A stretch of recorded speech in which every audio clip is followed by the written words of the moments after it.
40장으로 되어 있는 출애굽기 중에 오늘 12장 말씀이 출애굽기 내용 중에서 가장 중요한 말씀이라고 감히 말씀드릴 수 있고, 또한 성경 66권 중에서 가장 중요한 본문의 말씀이 오늘 12장 말씀에 해당이 됩니다.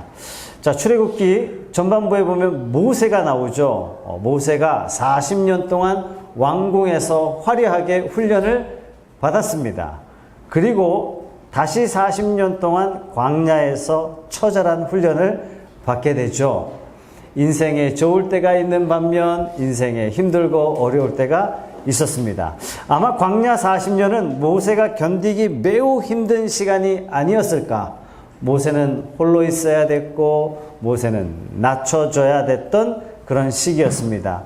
사랑하는 성도 여러분, 여러분의 인생에 내가 지금 광야 같은 길을 걷고 있다라고 느껴지신다면 기다리시기 바랍니다.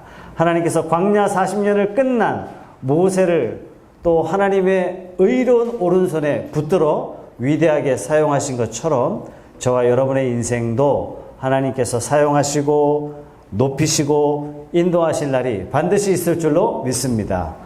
자, 오늘 12장 말씀에 보면 유월절 사건을 하나님께서 오늘 만들어 주십니다. 이것 때문에 이스라엘 백성들이 대대로 유월절을 지키며 하나님을 찬양하는 그런 행사로 기념이 되죠. 오늘 13절 말씀 다 같이 한번 읽어보겠습니다. 내가 애굽 땅을 칠 때 그 피가 너희가 사는 집에 있어서 너희를 위하여 표적이 될지라. 내가 피를 볼 때 너희를 넘어가리니 재앙이 너희에게 내려 멸하지 아니하리라. 내가 피를 볼 때 너희를 넘어가리니. 이 말씀이 정말 중요한 말씀입니다. 자, 이스라엘 백성들이 원래는 가나안 땅에 있다가 하나님의 인도로 요셉 시대에 애굽 땅에 내려가게 되죠. 그 애굽 땅 여러 군대 중에 특별히 고센 땅에 이스라엘 백성들을 두셨어요. 그 고센 땅에 이스라엘 백성들을 구별하셨죠. 이 구별하신 하나님께서 애굽에 여러 가지 재앙이 내릴 때 특히 고센 땅에는 그 땅에만큼은 재앙이 내리지 않도록 하나님께서 구별하셨습니다. 자, 오늘 6월절 이 사건을 통해서도 하나님께서 이스라엘 백성들을 구별하시죠. 오늘 6월절 사건은 하나님께서 이스라엘 백성들을 단지 구별하셨다 정도가 아니라 이 어린 양의 피로 말미암아 어느 정도의 구별이었냐면 생과 사가 구별될 정도로 하나님께서 이스라엘 백성들에게 은혜를 베푸셨습니다. 자, 이 사건이 하나님께서 그토록 이스라엘 백성들에게, 그토록 애굽의 모든 제국의 사람들에게 진짜 보여주기를 원하셨던 딱 한 가지 표징, 이것이 바로 유월절 사건이죠. 자, 이 유월절 사건 때문에 애굽에 죽음이 내렸어요. 여러분 상상을 한번 해보세요. 아침에 일어났더니 장자가 죽어 있는 거예요. 여러분 장자는 뭐죠? 아내가 없으니까 제가 하는 얘기인데 7남매예요. 처갓집 가면 항상 저희 장인어른 부부, 장인 장모께서 항상 장자예요. 항상 장자. 항상 장자. 제가 옆에서 볼 때, 둘째, 셋째, 여섯째, 일곱째는 생각할 겨를도 없고, 좀 서운하다 할 정도로 항상 장자예요. 항상 장자. 그런데 애굽의 모든 장자가 아침에 일어나 보니까 다 죽어 있는 거예요. 여러분, 애굽에 어떤 일이 벌어져요? 장자만 죽은 것이 아니라 짐승의 첫 새끼도 다 죽어 있는 거예요. 생각해 보세요. 애국 전역에, 한반도 전역에 장자가 죽음으로 말미암아 모든 집에 곡하는 소리가 난다고 상상해 보세요. 기가 막힌 일이 일어난 겁니다. 그런데 여러분, 애굽의 사람들만 죽었다고 생각하면 절대로 안 됩니다. 이건 착각이에요. 이스라엘 집에도 죽음이 있었죠. 이스라엘 집에 일어났던 죽음은 그 사람의 죽음이 아니라 어떤 죽음이었냐면 어린 양의 죽음으로 대신했어요. 하나님 앞에 사랑받은 이스라엘 백성, 하나님 앞에 선택받은 이스라엘 백성들에게 있어서 이 죽음은 자신들의 죽음이 되었던 것이 아니라 어린 양이 대신 죽음으로 말미암아 애굽 전역에 전체가 죽음이 일어났던 그 죽음이에요. 애굽의 죽음은 통곡의 죽음이었지만 이스라엘 백성들에게 있어서 어린 양의 죽음은 뭐였냐면 다행스러운 죽음이에요. 휴, 우리가 죽지 않고 누가 대신 죽었다? 어린 양이 대신 죽었다 이거예요. 어린 양이 대신 죽음으로 말미암아 이스라엘 백성의 장자는 어떤 죽음이에요? 대신 죽음의 죽음이었고, 그로 말미암아 이스라엘 백성들의 모든 장자의 생명은 누구 것이 되었어요? 하나님 것이 되었어요. 출애굽기 후반에 나중에 보면 이스라엘 백성들이 광야로 나가서 우리의 장자는 죽지 않고 살았으므로 이 생명은 하나님이 주셨습니다 해서, 하나님이 주셨기 때문에 하나님께 속전을 해요. 돈을 주고 큰아들 삽니다. 하나님께서 얼마씩 내라 이렇게 말씀하세요. 그러시면서 뭐라고 말씀하시냐면 모든 장자는 다 내 것이다 이렇게 말씀하세요. 이것을 우리는 뭐라고 표현하냐면 그 백성이 하나님께 속하였다. 그래서 우리는 이렇게 표현해요. 구속. 하나님이 장자들을 살리시고 속하셨다. 구원하시고 하나님께 속하게 두셨다. 이렇게 표현해서 우리는 줄여서 구속 이렇게 표현합니다. 오늘 1절 2절 말씀을 다 같이 한번 읽어보죠. 여호와께서 애굽 땅에서 모세와 아론에게 일러 말씀하시되 이 달을 너희에게 달의 시작 곧 해의 첫 달이 되게 하라 이렇게 말씀하세요. 자, 6월절이 있었던 실제 세상의 달력으로 따진다면 7월달이에요. 자, 6월절이 있는 이 달을 하나님께서 어떻게 말씀하시냐면 그 해에 1월이 되게 하라 이렇게 말씀하세요. 그래서 성경에 보면 아비벌 1월달이에요. 성경 1월달. 바벨론 달력으로 니산월 이것도 이스라엘의 1월달입니다. 왜 하나님께서는 6월절이 있는 이 달을 첫째 달이 되게 하셨을까요? 거기에는 세 가지 이유가 있습니다. 첫 번째 이유는 뭐냐면 이전에 이스라엘 백성들이 애굽의 종으로 살았던 그 삶을 다 지우시는 겁니다. 새롭게 출발하는 거예요. 과거의 허물과 죄로 이미 우리는 죽은 거예요. 하나님이 6월절 사건을 통해서 뭘 보여주시냐면 모든 세상에 죽음을 다 허락하셨어요. 그러니까 너희도 죽었다는 얘기예요. 그러나 너희가 죽지 않고 누가 죽었어요? 어린 양이 대신 죽은 거예요. 어린 양이 대신 죽음으로 말미암아 너희의 과거의 삶은 죄와 허물로 다 죽었다. 이렇게 하나님께서 말씀하시는 것입니다. 그래서 지금까지 4,000년이 되었건 3,000년이 되었건 2,000년이 되었건 1,000년이 되었건 어떤 원력을 썼든 너희가 상관없다. 지금부터 영년 1월 1일로 지금부터 시작이다. 하나님이 이렇게 말씀하시는 겁니다. 두 번째는요. 어린 양의 피로 말미암아 이제 너희가 하나님의 백성 되었다라고 말씀하시는 거예요. 이것은 오늘날 저와 여러분들에게 어떻게 적용되냐면 저와 여러분들이 예수를 믿기로 작정하고 어떻게 해요? 세례를 받아요. 세례를 어떻게 받죠? 물속에 들어갔다 나오는 거예요. 물속에 들어가는 것을 우리는 뭐라고 표현하냐면 죽음이라고 표현하고 물속에서 다시 나오는 것을 다시 삶 이렇게 표현하는 것입니다. 그래서 어떤 성도는 이렇게 표현해요. 저는 예수를 믿음으로 말미암아 몇 세입니까? 물어봤더니 56세인데 이렇게 표현해요. 저는 2살입니다. 왜 2살입니까? 제가 2년 전에 세례 받았기 때문입니다. 2년 전에 제가 예수를 만나고 다시 인생을 살게 되었으므로 나의 삶은 이제 2살이 되었습니다. 영적인 깨달음이죠. 여러분들은 몇 살입니까?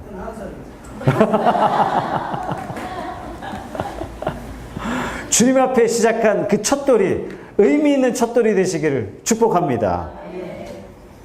세 번째, 이제 이스라엘 백성들이 가나안 땅을 향해서 나아갑니다. 이제 하나님과 동행하는 삶으로서의 출발이기 때문에 하나님께서 이제 1월달이다. 이제 첫 해가 시작되었다. 하나님께서 이렇게 말씀하세요. 여러분, 하나님 참 멋지지 않습니까? 여러분, 회사 갈 때 뭐 내죠? 이력서 내죠? 이력서는 뭐죠? 과거의 삶의 흔적이에요. 한 사람은 어떻게 평가하냐면 과거의 삶을 통해서 현재의 삶을 평가하겠다는 얘기고 과거의 삶을 통해서 앞으로 미래 당신이 어떤 사람인지 가늠하겠다는 뜻이에요. 사람을 어떻게 평가하냐면 반드시 과거를 보고 그 사람을 평가하겠다는 얘기예요. 근데 하나님은 어떻게 하시냐면 과거가 어떤 삶을 살았든지 그 과거는 내가 보지 않겠다. 오직 지금부터 너의 삶을 내가 보겠다. 이것이 하나님의 시각입니다. 여러분, 하나님 놀랍지 않습니까? 과거를 통해서 나를 본다면, 과거를 통해서 여러분들을 본다면, 사탄은 항상 과거의 모습을 통해서 여러분을 봅니다. 자, 성경 말씀 고린도후서 5장 17절 말씀 다 같이 한번 읽어보겠습니다. 시작. 그런즉 누구든지 그리스도 안에 있으면 새로운 피조물이라. 이전 것은 지나갔으니 보라 새로운 것이 되었도다. 하나님이 얼마나 좋으신 분이시냐면 과거의 우리의 불완전한 삶, 과거의 연약한 삶, 과거의 죄된 삶 싹 다 지우시고 하나님께서 우리 일생에 일대 인생의 전환점을 마련해 주시고 우리를 새롭게 보시는 거예요. 여러분, 성도 중에 가장 안 좋은 성도는 어떤 성도냐면 자꾸 1년 전, 2년 전, 3년 전 모습으로 자꾸 이렇게 우리를 평가한다면 그건 하나님의 시각 아닙니다. 이게 사탄의 시각이에요. 하나님의 시각은 언제나 새롭게 보신다는 사실을 여러분 믿음으로 받아들이시고 여러분도 사람을 볼 때요 항상 새로운 시각, 항상 이분을 향하신 하나님의 놀라운 계획과 플랜을 가지고 서로를 바라보시고 기대하시고 소망하시기 바랍니다.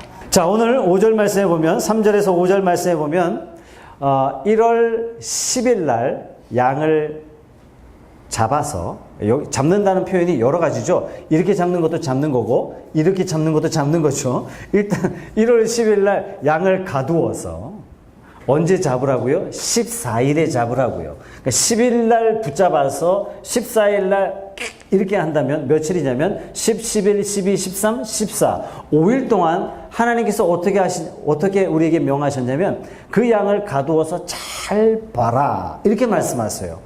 이미 양을 가둘 때 어떤 양을 가두죠? 동네에 있는 양들 다 잡아다가 가둔 것이 아니에요. 특히 어떤 양을 가두었냐면 흠없는 어린 양. 여러분, 사자도 무섭고 호랑이도 무섭지만 새끼는 어때요? 아마 귀엽죠, 그죠? 귀여워요, 그죠? 너무 귀여워. 아무리 징그러운 것도 작은 건 귀여워요. 여러분 양을 쳐보셨습니까? 저는 시카고에서 캠프 훈련을 받으면서 목장을 운영해 봤어요. 그 양 우리에 들어가서 양을 키워봤는데 양은 커도 귀여워요. 양은 커도 이뻐요. 양은 덤비지 않습니다. 낯선 사람이 딱 가면 그냥 주저앉아요. 그냥 난 포기합니다. 잡아 먹든지 알아서 하세요. 그 던던던던 떨어요. 근데 어린 양은 얼마나 귀엽냔 말이에요. 5일 동안 이 이미 흠없는 어린 양을 하나님께서 뭐라고 말씀하셨냐면 잘 살펴라 이렇게 말씀하셨어요. 어린 양 살피면서 사람들은 무슨 생각을 할까요? 아 귀엽다, 귀엽다. 이거 5일 후에 잡아먹을 거 생각하니까 너무 뿌듯하다 이런 마음일까요? 이 어린 양이 나를 대신해서 죽어야 돼요. 아니 좀 못된 양, 토실토실한 양, 좀 못생긴 양, 좀 흠이 많은 양, 젖이 하나 떨어진 양, 다리 하나 저는 양, 이런 양 아니라 아주 흠없는 어린 양이에요. 이 어린 양을 5일간 묵상하면서 저 양이 죽어야 될 양이 아닌데 라는 것을 내가 깨닫는 거예요. 예수께서 어떻게 십자가에 달리셨어요? 흠 없이 죄 없이 십자가에 달리셨습니다. 베드로전서 1장 18절 20절 말씀 다 같이 한번 읽어보겠습니다. 너희가 알거니와 우리 조상이 물려준 헛된 행실에서 대속함을 받은 것은 은이나 금같이 없어질 것으로 된 것이 아니요 오직 흠없고 점없는 어린 양 같은 그리스도의 보배로운 피로 된 것이니라. 그는 창세전부터 미리 알림받으신 이나 이 말세에 너희를 위하여 나타내신 바 되었으니. 어쩌다 보니까 예수님께서 십자가에 달려 죽으신 게 아니에요.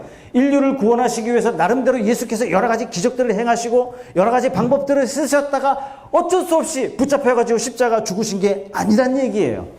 하나님께서 창세전부터 저와 여러분들을 구원하시기 위해서 어떠한 대가를 지불해야 된다는 사실을 하나님이 미리 계획하셨어요. 오늘 이 사건을 하나님께서 유월절 의식을 만드시는 궁극적인 목적은, 유월절 의식을 만드신 다음에 하나님 뭐라고 말씀하세요? 영원히 대대로 너희가 지킬 의식이니라 이렇게 말씀하세요. 무엇을 말씀하십니까? 장차 너희를 위하여 흠없는 독생하신 예수 그리스도를 이 땅에 보내서 너희의 모든 죄를 다 도말하고 그들에게 죄를 다 엎어씌우고 너희에게 대신 죄 없는 흠 없는 의로운 옷을 입혀주겠다. 이 하나님의 선언이 창세 전부터 계획된 것입니다. 때가 참에 예수께서 오셔서 아브라함아 너의 아들 이삭을 갖다 바쳐라 라고 말씀하셨을 때 하나님이 미리 어린 양을 준비하셨던 것처럼 애굽에서 이스라엘 백성들을 꺼내실 때 흠없는 어린 양을 통하여 죽음이 통과되게 하셨던 것처럼 저와 여러분들에게 예수를 믿는 모든 자에게 저와 여러분들에게 영원한 죽음이 그냥 통과되도록 저와 여러분들을 예비하시고 준비하셨다는 사실을 믿으시기 바랍니다. 7절 13절 다 같이 한번 읽어보겠습니다. 우리 7절 말씀 13절 말씀. 그 피를 양을 먹을 집 좌우 문설주와 임방에 바르고 내가 애굽 땅을 칠 때 그 피가 너희가 사는 집에 있어서 너희를 위하여 표적이 될지라. 내가 피를 볼 때 너희를 넘어가리니 재앙이 너희에게 내려 멸하지 아니하리라. 자, 양을 잡아요. 네, 양을 누가 잡습니까? 누군가 와가지고 양을 대신 잡아주지 않습니다. 자기가 잡아요. 그 집사람이 양의 목에 칼을 집어넣어서 양을 죽입니다. 나중에 레위기 제사 제도를 만들어 주실 때 성막을 만드시고 죄 지은 사람은 반드시 흠없는 어린 양을 제사장에게 갖고 가야 돼요. 제사장에게 갖고 가면 제사장이 알아서 잡아주는 것이 아니라 제사장이 칼을 줍니다. 양을 가져온 사람에게 칼을 딱 줘요. 그러면 양을 가져온 나는 그 양에게 안수하고 양을 죽입니다. 양을 죽이고 난 다음에 제사장이 각을 뜨고 털을 뺏기고 번제단에 고기를 던지는 그 의식을 나머지를 제사장이 다 치르게 되지요. 자기가 죽여요. 안수하는 건 뭐냐면 내 죄가 어린 양에게 전가되었습니다. 양을 죽이는 것은 내 죄가 하나님 앞에 이런 형벌을 받아 마땅합니다. 그러나 사랑이 많으신 하나님께서 나를 죽이시지 아니하시고 이 양을 죽이시는 것으로 내 죄를 감해주는 것으로 간주하심을 내가 믿음으로 받습니다. 이 의식이에요. 지금 이 의식을 최초로 시행하고 계신 것입니다. 자, 그러면서 장차 애굽 땅을 칠 때 그 피가 너희의 거하는 집에 있는 것을 보고 그 표적을 보고 죽음의 신이 넘어가요. 자, 이 피를 보고 세 가지 사인이 있습니다. 첫 번째는 뭐냐면 이 집에 하나님의 백성이 있다. 그러니까 피를 보고 양의 피가 집에 이렇게 밖에 발려져 있어요. 이 피를 집사람들은 볼 수 있을까요? 아무도 못 봐요. 아무도 못 봐요. 단지 그 피를 바른 그 집의 가장이나 그 집의 삼촌이나 볼 수 있겠죠. 자기가 직접 발랐으니까. 가족들은 다 집안에 있습니다. 자, 피가 발려져 있는 이 집을 보고 이 집은 피를 보고 아, 하나님의 백성이구나 라는 사인이란 얘기예요. 두 번째, 피를 보고 죽음의 신이 지나가면서 어떤 사인으로 보냐면 아, 이 집에 이미 죽음이 있었구나. 더 이상의 죽음이 필요 없다. 이렇게 간주하고 죽음의 신이 딱 보고 그냥 넘어간다는 얘기예요. 세 번째, 왜 이 피를 꼭 표적 삼아야 되냐 하면 창세기 4장에 보면 두 사람이 나오죠. 가인과 아벨이라는 두 사람이 나옵니다. 가인과 아벨의 아버지는 누구죠? 아담입니다. 아담. 자, 아담으로부터 인류의 조상 아담으로부터 두 아들 가인과 아벨은 하나님 앞에 어떻게 나가야 될지 교육받았을까요? 예, 교육받았을 거예요. 어떻게 나가요? 에덴에서 쫓겨난 자가 하나님을 만나려면 반드시 피를 흘려야 돼요. 왜? 하나님께서 가죽옷을 입혀주신 사건을 자기들이 직접 경험했기 때문에 가인과 아벨에게 분명히 가르쳐줬어요. 그런데 가인은 어떻게 했냐면 농산물로 제사를 드렸어요. 아벨은 자기가 키우는 양으로 어린 양으로 제사를 드렸어요. 하나님께서 예배를 어떻게 하셨냐면 아벨의 제사는 받으셨지만 가인의 제사는 받지 않으셨어요. 이 사건 때문에 가인이 분해가지고 동생을 돌로 쳐 죽였습니다. 동생을 분해해서 돌로 쳐 죽였다는 말은 뭐냐면 가인이 대충 예배를 드리지 않았다는 얘기예요. 자기 나름대로 최선의 예배를 드렸어요. 온 마음을 다해서 예배를 드렸으나 자기 예배가 받아들여지지 않자 분했어요. 동생을 쳐 죽였습니다. 여러분, 예배는요, 내 방식대로 최선을 드린다고 해서 받아들여지는 예배가 아니에요. 하나님이 원하시는 방법대로 드려질 때 그 예배가 온전한 예배가 될 줄로 믿습니다. 죄인이 쫓겨난 자가 하나님 앞에 나올 때는 반드시 뭐가 있어야 되냐면 피 흘림이 있어야 되는 것입니다. 오늘 이 사건을 통해서 하나님께서 그것을 가르쳐 주는 거예요. 죄인이 하나님 앞에 나올 때는 반드시 피 흘림이 있어야 돼요. 예수 그리스도를 믿지 않고 예수 그리스도께서 흘리신 그 피를 내가 믿지 않고 하나님을 부를 수도 없고 하나님을 찾을 수도 없고 하나님을 만날 수도 없다는 사실이에요. 그러나 갈보리 언덕에 흘리신 그 피를 믿는 자에게는 하나님이 아버지 되어 주시는 줄로 믿습니다. 그래서 그 자가 부르짖고 간구하는 것마다 하나님이 들으시고 응답하시는 것입니다. 히브리서 9장 22절의 말씀 다 같이 한번 읽어보겠습니다. 시작. 율법을 따라 거의 모든 물건이 피로써 정결하게 되나니 피 흘림이 없은즉 사함이 없느니라. 피 흘림이 없으면요 하나님 앞에 나아갈 수 없는 겁니다. 요한일서 1장 7절의 말씀 다 같이 읽어보겠습니다. 시작. 그가 빛 가운데 계신 것 같이 우리도 빛 가운데 행하면 우리가 서로 사귐이 있고 그 아들 예수의 피가 우리를 모든 죄에서 깨끗하게 하실 것이요. 저와 여러분들은 어떻게 깨끗함을 받냐면 예수 그리스도의 피로 말미암아 깨끗함을 받는 줄로 믿습니다. 자, 오늘 말씀 8절에 보면 또 특별한 말씀을 하세요. 8절 말씀도 다 같이 한번 읽어보겠습니다.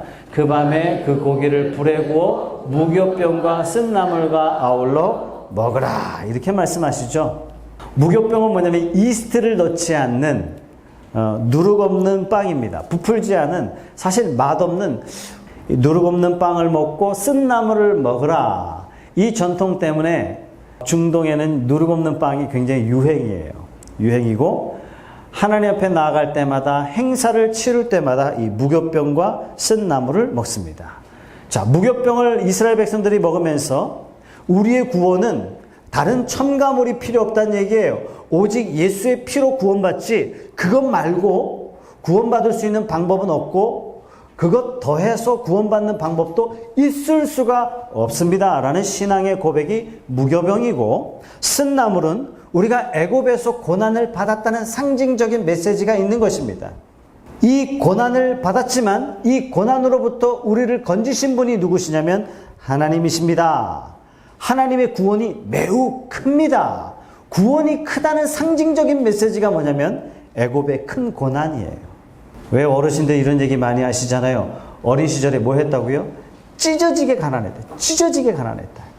이 과거의 기억이 생생하면 생생할수록 오늘의 삶을 어떻게 살아요? 부하게 되었으나 더 근면하고 부하게 되었으나 더 절약하며 이렇게 사는 거예요. 그럼 오늘날 세대는 부모는 벌고 누가 써요? 돈은? 자식들이 다 써요. 네, 흥청망청 다 써요. 왜요? 과거의 고난이 없기 때문에. 자, 이스라엘 백성들이 양을 잡아서 양을 먹는 방법이 매우 독특합니다. 자, 11절 말씀을 다 같이 한번 읽어보겠습니다. 너희는 그것을 이렇게 먹을지니 허리에 띠를 띠고 발에 신을 신고 손에 지팡이를 잡고 급히 먹으라. 이것이 여호와의 유월절이니라. 여러분, 중동 문화는요, 음식을 먹을 때 반쯤 누워서 먹습니다. 이것이 중동의 문화입니다. 그런데 오늘 하나님께서 어떻게 먹으라 그러냐면 마치 상황을 우리가 머릿속으로 그려보면 어딘가 긴박하게 가야 할 것처럼 이렇게 먹으라 이렇게 말씀하십니다.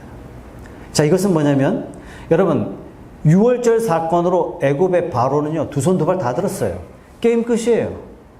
그토록 이스라엘을 괴롭히고 이스라엘을 압제하던 바로가 두 손 두 발 다 들었어요. 그러면 끝 아닙니까? 아니란 얘기예요. 이스라엘 백성들을 애굽의 노예로부터 해방하는 것이 하나님의 궁극적인 목적은 아니란 얘기예요. 물론 유월절 사건을 통해서 하나님께서 애굽의 바로를 충분히 혼내셨어요. 물론 이 유월절 사건으로 말미암아 430년 동안 노예로 있었던 이스라엘 백성들을 해방시키셨어요. 그러나 이것이 목적이 아니란 얘기예요. 하나님의 궁극적인 목적은 거기에 있는 것이 아닙니다.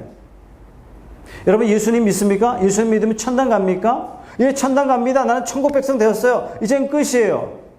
아니에요, 아니에요. 우리는 천국 가기 위해서 하나님이 우리를 부르신 것이 아니란 사실이에요. 왜? 하나님이 부르심의 목적에 천국 가는 것이 없겠습니까? 만은 저와 여러분들이 하나님 앞에 부름받은 것은 천국의 백성 되어서 이 땅에서 거룩한 하나님의 백성으로 살도록 부르셨습니다. 우리는 천국이 목적이 아니에요. 이미 천국은 저와 여러분들에게 주어졌습니다. 천국을 소유로 선물로 받은 저와 여러분들은 이 땅에서 어떻게 사냐면 하나님의 백성으로 하나님께 영광을 올려드리며 하나님의 거룩함을 이 세상에 나타내는 자로 부르신 줄로 믿습니다. 그래서 저와 여러분들에게는요, 이제 과제가 성화가 과제로 주어졌어요. 거룩한 백성이 되어 가는 거예요. 성화가 우리에게 주어진 궁극적인 목적이기 때문에 저와 여러분의 현실의 삶에 때로는 마음에 안 드는 사람도 만나고 때로는 고난받게 하시고 쬐끄만 교회에 다녀서 힘들게도 하시고 물질의 어려움도 받게 하시고 관계의 아픔 속에 절규하게도 하시고 왜요? 하나님의 백성으로 하나님이 하나님의 사람을 만들어 가시는 것입니다. 하나님께서요, 여러분들을 정말 사랑하시기 때문에 때로는 고난도 주십니다. 우리 히브리서 12장 8절의 말씀 다 같이 한번 읽어보겠습니다. 징계는 다 받는 것이오늘 너희에게 없으면 사생자요 친아들이 아니니라. 징계와 고난이 왜 받는다고요? 진짜 하나님의 아들다운 아들로 세워가기 위해서 때로는 고난을 받게 되는 것입니다. 오늘 하나님 말씀은 애굽의 모든 장자를 치셨어요. 애굽의 모든 장자를 치시기로 결정하셨습니다. 애굽의 장자뿐만 아니라 동물들의 장자까지도 다 치시기로 하셨습니다. 왜 하필이면 장자를 치실까요? 장자란 대표성을 띱니다. 모든 사람을 다 죽였다는 그 뜻과 똑같은 거예요.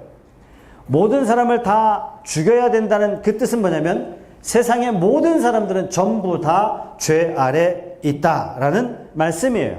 다시 말해서 어느 누구도 하나님의 심판 앞에 자유로울 수 있는 사람이 아무도 없다라는 것입니다. 자, 이스라엘 백성들에게 어린 양의 피가 발려졌다는 그 뜻은 뭐냐면 상징적인 메시지로 이 집은 이미 죽었다. 이미 대가가 지불되었습니다. 그런 뜻입니다. 2000년 전 예수 그리스도께서 피를 흘리셨다. 그 얘기는 뭐냐면 피를 흘리신 그 예수를 내가 믿습니다. 이 사실은 뭐냐면 예수님이 흘리신 그 피가 바로 내 피입니다. 예수님이 2000년 전에 죽으신 그 죽음은 바로 나의 죽음입니다. 라는 거예요. 내가 예수님 믿습니다. 라는 이것은 단지 2000년 전에 예수란 나사렛 예수가 죽으셨는데 그분을 그냥 믿습니다. 라는 것으로 끝나는 것이 아니라 2000년 전에 그분이 죽으신 그 죽음이 내가 믿음으로 말미암아 내가 그때 죽었습니다. 하나님이 그렇게 받아주신다는 얘기예요. 3일 만에 그분이 부활하셨어요.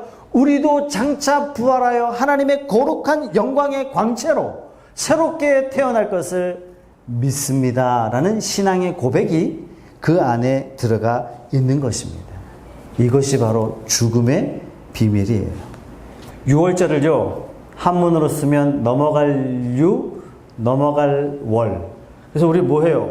월담 한다 그러죠. 월담. 담 넘어간다고 월담. 넘어간다는 얘기예요. 영어로 쓰면 패스오버죠. 오늘 13절 말씀해 보면 하나님께서 이스라엘 백성들에게 어떻게 약속하셨냐면 어린 양의 피가 이게 임방과 문설주와 임방에 딱 발려져 있는 그 피를 보고 죽음의 신이 넘어간다 이렇게 말씀하셨습니다. 그 피를 볼 때에 이스라엘 백성들에게 넘어간다 이렇게 말씀하시는 거예요. 애굽 사람이나 이스라엘 사람이나 다 똑같은 죄인이죠. 어쩌면 이스라엘 백성들은 애굽 사람보다도 더 못한 그런 사람이었는지 모르겠어요. 왜? 이미 그들은 430년 동안 죄의 노예의 근성으로 찌들어 있었던 사람들이에요. 결코 애굽 사람보다 나은 점이 하나도 없었던 사람입니다. 그런데 하나님께서 어떻게 이스라엘 사람들을 구원하시냐면, 이스라엘 백성들이 좀 나으니까, 이스라엘 백성들이 조금 괜찮으니까 하나님께서 그들에게 생명을 주신 것이 아니라 그 피를 보고 넘어간 거예요. 가끔 신앙생활 하다 보면 이런 얘기를 해요. 아유, 왜 성도님 교회 안 나오십니까? 아유, 제가 이런 얘기를 해요. 또 궁극적으로 자꾸 물어보면 나중에 뭐라고 이야기하시냐면, 제가 죄가 많아서 못 나가겠어요. 아니, 죄가 있으니까 나와야죠. 죄가 많아서 못 나가겠어요. 어떤 청년은 저한테 이런 질문을 해요. 자기가 이런 죄를 지었대요. 실제적으로 자기가 지은 죄를 다 적나라하게 이야기하는데 제가 듣고 이렇게 될 정도로 부담스러운 죄를 지어요. 그리고 뭐라고 얘기했냐면, 하나님이 이 죄를 용서하실까요? 이렇게 물어봐요. 이 두 사람은 궁극적으로 예수가 어떤 분인지 모르는 사람이요, 이 두 사람은 궁극적으로 하나님이 어떤 분이신지 모르는 사람이에요. 하나님이 어떻게 용서해 주세요? 이 사람이 죄 졌는데 회개하고 교회 나오고 좀 착한 일도 하고 주방 봉사도 하고 교회 바닥도 좀 쓸고 전도도 좀 하고 헌금도 좀 하니까 그거 보고 하나님이 용서해 주셨다고? 아니요. 하나님 절대 그런 거 보지 않으세요. 뭐 때문에 용서해 주세요? 예수님의 피 보고 용서해 주시는 거예요. 그가 어떠한 죄를 저질러도 그가 예수의 피를 믿기 때문에 그 피를 보고 하나님께서 용서해 주시는 겁니다. 오늘 그 중요한 사건을 오늘 12장 말씀을 통해서 하나님께서 가르쳐 주시고 계신 거예요. 하나님에게는 두 가지 거대한 속성이 있습니다. 그 첫 번째 가장 중요한 속성은 뭐냐면 공의로운 속성이에요. 이것을 좀 더 쉬운 말로 표현하면 정의로운 속성, 이렇게 표현할까요?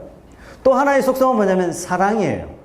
하나님은 이 공의와 사랑 두 가지 아주 대표적인 속성을 가지고 계십니다. 자, 이 표현은 뭐냐면, 공의로우시다라는 이 말씀은 하나님 앞에 죄는 존재할 수가 없습니다. 반드시 그 죄에 대한 대가를 반드시 지불해야 돼요. 우리가 하나님 보고 싶습니다, 하나님 보여주세요 그랬더니 하나님이 뭐라고 말씀하세요? 나를 본 자는 다 죽는다예요. 죽는다. 죄인은 하나님 앞에 존재할 수 없어요. 그래서 하나님이 모세에게 뭐만 보여주시죠? 살짝, 등만 살짝 보여주셨다. 출애굽기 나중에 표현이 나옵니다. 죄인이 하나님 앞에 나오기 위해서는 죽을 수밖에 없는데 하나님께서 어떻게 방법을 해결하셨냐면 대신 죽는 대속물을 준비하셨습니다. 최석찬이 하나님 앞에 나아가기 위해서 구약시대에는 어린 양, 흠없는 어린 양 한 마리를 갖고 갔어요. 그 어린 양을 죽이심으로 하나님이 저를 만나 주셨어요.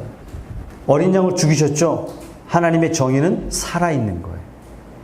근데 언제까지 어린 양을 죽이냔 말이에요. 그래서 하나님께서 어떻게 하셨냐면 영원히 이 문제를 해결하시기 위해서 아들 예수를 이 땅에 보내주셔서 아들 예수를 죽이심으로 영원히 최석찬의 죄의 문제를 한 번에 해결하셨어요. 하나님은 공의로우세요. 자, 하나님은 사랑의 속성을 가지고 계세요. 최석찬이 최석찬의 죄 때문에 반드시 죽어야 됐지만 최석찬을 죽이지 아니하시고 어떻게 죽이셨어요? 아들 예수를 대신 죽이시고 누구를 살리셨냐면 저와 여러분들을 살리셨습니다. 그러므로 저와 여러분들에게 하나님은 사랑의 하나님이세요. 하나님이 두 가지를 우리에게 만족시켜 주셨습니다. 십자가는요, 예수님이 2000년 전에 죽으신 그 십자가는 바로 이 두 가지를 만족시켜 주십니다. 우리는 죄로 다 죽어야 했지만 우리의 죄를 예수께서 담당하시고 그 예수를 십자가에 죽게 하심으로 모든 인류가 하나님 앞에 나올 수 있는 기회를 주셨어요. 인간에 대한 죄의 형벌을 예수께 다 뒤집어 씌우시고 하나님께서는 죄를 심판하셨습니다. 하나님은 공의로우신 분이세요. 그러나 죄인인 우리를 형벌하지 아니하시고 자기 아들을 죽이심으로 말미암아 이 사실을 믿는 모든 자에게 하나님의 심판을 면하는 은혜를 허락하셨습니다. 이것이 하나님의 사랑입니다. 요한복음 3장 14절에서 18절 말씀을 다 같이 한번 읽어보겠습니다. 모세가 광야에서 뱀을 든 것 같이 인자도 들려야 하리니 이는 그를 믿는 자마다 영생을 얻게 하려 하심이니라. 하나님이 세상을 이처럼 사랑하사 독생자를 주셨으니 이는 그를 믿는 자마다 멸망하지 않고 영생을 얻게 하려 하심이라. 하나님이 그 아들을 세상에 보내신 것은 세상을 심판하려 하심이 아니요 그로 말미암아 세상이 구원을 받게 하려 하심이라. 그를 믿는 자는 심판을 받지 아니하는 것이요 믿지 아니하는 자는 하나님의 독생자의 이름을 믿지 아니하므로 벌써 심판을 받은 것이니라. 사랑하는 여러분, 죄는요 극복할 수 없어요. 왜냐? 죄는 마귀가 쥐고 있기 때문에 어느 누구도 죄를 이길 수가 없어요. 키에르케고르는 이런 이야기를 했습니다. 세 가지 유형의 사람이 있는데 그 중에 한 사람이 율법적이고 도덕적인 사람이래요. 율법과 도덕을 지켜 자기를 거룩하게 만들고 싶은 사람이 있대요. 그러나 내가 율법적인 사람이 되면 될수록 내가 얼마나 죄에 가까운지, 내가 얼마나 율법으로부터 거리가 먼지 스스로 깨닫는데요. 아무리 해도 자기 자신은 도덕적으로 깨끗해질 수 없다는 사실을 자기 자신이 깨닫는다는 얘기예요. 여러분, 죄는 극복해낼 수 없어요. 죄는 씻어져야 돼요. 보혈의 피로 씻어질 때 우리는 죄로부터 자유할 수 있습니다. 여러분, 술을 끊으려고 해도 끊을 수가 없어요. 담배를 끊을 수가 없어요. 음란의 죄를 끊으려고 해도 끊을 수가 없어요. 왜요? 죄 뒤에는 막강한 힘이 밀어붙이는 거예요. 그 힘이 나를 어찌할 수 없도록 나를 끌고 가는 것입니다. 어둠의 영이 있는 거예요. 사랑하는 여러분, 예수 보혈의 능력으로 이 힘을 파하게 될 수 있는 줄 믿습니다. 예수 믿는 사람은요, 죄로부터 자유로울 수 있는 거예요. 왜냐? 예수님의 보혈의 힘의 능력이 위대하시기 때문입니다. 그 예수의 보혈에 사로잡혀 있는 저와 여러분들이 다 되시기를 주님의 이름으로 축복합니다. 오늘 이 말씀을 받았던 이스라엘 백성들의 반응은 이렇습니다. 21절, 22절. 무교절을 지키는 방법에 대해서는 하나님께서 이렇게 말씀하세요. 너희 모든 유하는 곳에서 무교절을 지켜라. 자, 6월절이 14일 날 딱 끝나고 15일부터 일주일 동안 무교절이에요. 6월절 무교절 일주일, 6월절 하루 무교절 일주일, 이렇게 지냅니다. 반면에 6월절은 어떻게 지내라 이렇게 말씀하시냐면, 너희에게 주신 각성에서 드리지 말고 자기 이름을 두시려고 택하신 곳에서만 유월절을 지켜라. 이 유월절은 뭐예요? 어린 양 예수를 상징하기 때문에 유월절은 반드시 어디서 지켜라? 저 모리아산, 갈보리산, 예루살렘에서만 지켜라. 왜? 그곳에 예수 피가 흘려질 것이기 때문에. 반면에 무교절은 뭐예요? 너희가 사는 곳에서 무교절을 지켜라. 이겁니다. 무교절은요, 누룩 없는 빵을 먹는 절기 아닙니까? 누룩 없는 빵, 내 구원은 오직 예수로 말미암습니다. 세상에 착해서, 내가 봉사해서, 내가 헌신해서 될 수 없습니다. 이게 다 이스트예요. 다 빼라. 오직 구원은 예수의 보혈의 피로 말미암는다. 이제는 너희의 삶에 성결하기 위해서 세상의 것들을 집어넣지 말고 순수하게 하나님 앞에 살아가야 이것이 성화의 삶이다 라고 가르쳐 주십니다. 그래서 무교절이에요. 이 무교절은 일주일 동안 지냅니다. 영원한 우리의 과제예요. 반면에 6월절은요, 단 하루 지냅니다. 이틀이 필요 없어요. 3일이 필요 없어요. 다른 것이 필요 없어요. 예수께서 흘리신 보혈의 피 그 한 번으로 저와 여러분들에게 구원이 주어진 줄로 믿습니다. 자, 이 말씀을 들었던 이스라엘 백성들이요, 21절, 22절, 28절 말씀 같이 한번 읽어보겠습니다. 시작. 모세가 이스라엘 모든 장로를 불러서 그들에게 이르되 너희는 나가서 너희의 가족대로 어린 양을 택하여 유월절 양으로 잡고 우슬초 묶음을 가져다가 그 그릇에 담은 피에 적셔서 그 피를 문 인방과 저 문설주에 뿌리고 아침까지 한 사람도 자기 집 문 밖에 나가지 말라. 이것은 모세가 하나님 앞에 명령을 받아서 백성들에게 이렇게 명했습니다.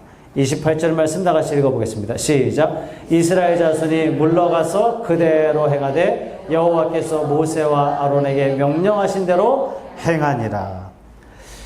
이스라엘 백성들이 이 하나님의 말씀을 받고 그대로 행했습니다. 이스라엘 백성들은 눈으로 볼 수 있는 것이 아무것도 없었어요. 문인방과 좌우 문설주에 발려진 피를 볼 수도 없었습니다. 죽음의 신이 지나가는 것도 볼 수 없었습니다. 그러나 이들은 하나님이 말씀하신 그대로 행했어요. 어떻게 해요? 내가 피를 볼 때에 너희를 넘어가리라. 이 말씀을 믿음으로 받고 그대로 순종했습니다. 사랑하는 여러분, 믿음은 어떨 때 성립하냐면 순종이 있을 때 믿음이 성립이 돼요. 다시 말해서 순종이 없는 믿음은 있을 수가 없는 것입니다.